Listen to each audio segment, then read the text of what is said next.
Lima naman ang sugatan sa banggaan din ng mga sakyan nitong weekend sa may Marcos Highway. Ang buong insidente kuha sa CCTV camera. Narito report ni Isay Reyes.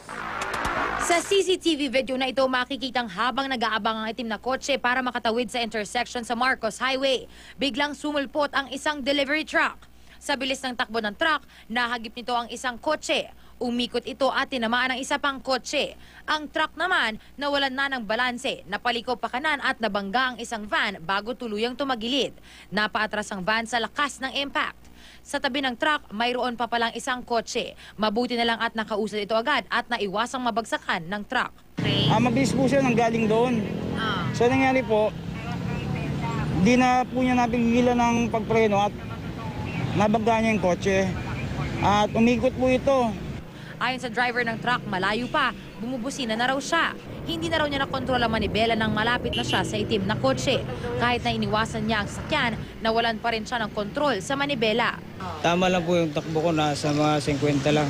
Nung nasa distansya pa ako, hindi siya pumasok. Nung medyo kalapitan na, pumasok siya bigla. Iniwasan ko siya. Inabot yung puwet niya. Inabot pa rin.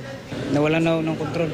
Ikaw pa na mabigla. Papunta dapat sa Cubao, Quezon City ang mag-inang Gabriel na sakay ng itim na kotse. Nasa ospital na ngayon ang mag-ina na nagtamo ng sprain sa leeg.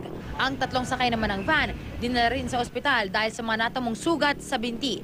Madalas daw ang aksidente sa bahagi ito ng Marcos Highway dahil walang traffic light at kanya-kanya lang ang diskarte ang mga sasakyan. Matapos makalabas sa ospital, idiniretso na ang driver ng truck sa presinto sa Antipolo City.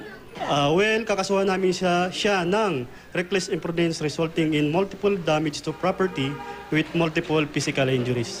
Isay Reyes, GMA News.